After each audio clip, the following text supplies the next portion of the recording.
చంద్రబాబు గారు ప్రభుత్వ ఉద్యోగులపై అందులోనూ టీచర్లపై మరీ ఇంత కక్ష కడతారా? మొదటి రోజేమో కడప జిల్లాకు సంబంధించినది, రెండో రోజు అనంతపురము, మూడో రోజు సత్యసాయి జిల్లాలకు సంబంధించినటువంటి 5 ఉపాధ్యాయ సంఘాల టీచర్లను ఎందుకు సస్పెండ్ చేశారు? వారు ఏం నేరం చేసినారు? వాళ్ళు ఉద్యోగంలో చేరే నాటికి అప్పుడు టెట్ లేదు, ఇప్పుడు ఇన్ని సంవత్సరాల తర్వాత రాయాలి అని ఒక టెట్ నిబంధనల వల్ల దగ్గర 1,00,000 మంది పైగా సీనియర్ టీచర్లు ఇబ్బందులు పడుతున్నారు. ఆ నిబంధన నుంచి తమను మినహాయింపు కోరాలని వాళ్ళు కోరుతున్నారు. వారికి మద్దతు ఇస్తున్న ఎంపీలతో కలిసి కేంద్ర ప్రభుత్వానికి వినతి పత్రం ఇచ్చారు. అదేమన్నా నేరమా? మీ రెడ్ బుక్ రాజ్యాంగం, అదేవిధంగా అరాచకంగా జంగిల్ రాజ్ చివరికి ప్రభుత్వ టీచర్లను కూడా వదిలిపెట్టడం లేదు. చంద్రబాబు గారు అసలు ఈ టెట్ నిబంధనలు తొలగించాలని కేంద్రాన్ని కోరాల్సింది మీరే కదయ్యా. ఎన్డీఏలో భాగస్వామిగా మీరే కదయ్యా ఉండేది. అసెంబ్లీలో తీర్మానం చేసి కేంద్రంపై ఒత్తిడి ఎందుకు తీసుకురాలేకపోతున్నారు?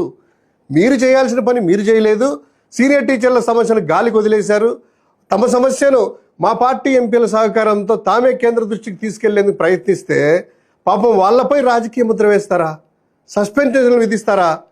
మీరు చేయలేని పని వాళ్ళు చేయడానికి ప్రయత్నించడమే తప్పాయా చంద్రబాబు నాయుడు గారు? వినతి పత్రం ఇవ్వడమే నేరమా? దానికి సస్పెన్షన్ విధిస్తారా? ఒక సమస్య పరిష్కారానికి ప్రభుత్వము అదే సమస్యను రాజకీయ కోణంలో చూసి టీచర్లను రాజకీయాలకు అంటగట్టడం అనేటువంటిది దారుణం. ఇంత దిగజారి వ్యవహరిస్తారా ప్రభుత్వంలో ఉన్నటువంటి పెద్దలు? ఉద్యోగుల విషయంలో మీ మోసం కూడా ఇదే స్థాయిలో ఉంది. మేనిఫెస్టోలో ఉద్యోగులకు ఇచ్చిన హామీలన్నింటినీ కూడా గాలికి వదిలేశారు. ప్రభుత్వం ఇచ్చినటువంటి ఇమ్మీడియట్గా ఐఆర్ ప్రకటిస్తామని చెప్పారు. మెరుగైన పిఆర్సీ ఇస్తామన్నారు. ప్రభుత్వం వచ్చి మూడో ఏడాది నడుస్తూ ఉంది. ఆల్మోస్ట్ 3 ఏళ్ళు అవుతుంది. ఐఆర్ లేదు, పిఆర్ఎస్ లేదు, 5 డిఎల్ పెండింగ్లు, సిపిఎస్ ఓపీఎస్ను పునఃసమీక్షిస్తామంటూ ఉద్యోగులకు ఆశ చూపినారు.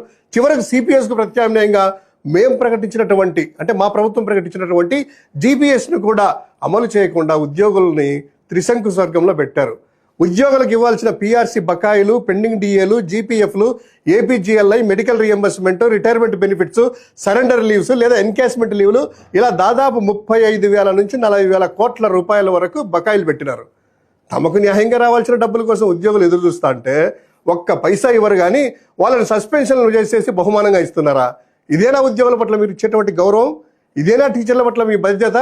అధికారం ఉందనే అహంకారంతో, నియంతృత్వ విధానాలతో మీరు చెలరేగపోతున్నటువంటి తీరును ప్రజలు గమనిస్తున్నారయ్యా చంద్రబాబు నాయుడు గారు. చివరకు మీ నీడను కూడా మీరు భరించలేని స్థాయికి వెళ్ళిపోయారు. వెంటనే 5 టీచర్లపై విధించినటువంటి సస్పెన్షన్ని ఎత్తివేయండి.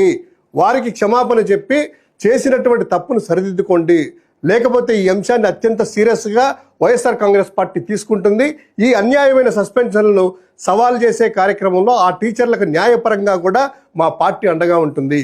వారికి మా పార్టీ భరోసా ఇస్తుంది. అన్యాయాన్ని ప్రశ్నించే ప్రతి గొంతుకకు కూడా వైఎస్ఆర్సీపీ అండగా నిలుస్తుందని చెప్పి వైఎస్ఆర్ కాంగ్రెస్ పార్టీ చెప్తుంది.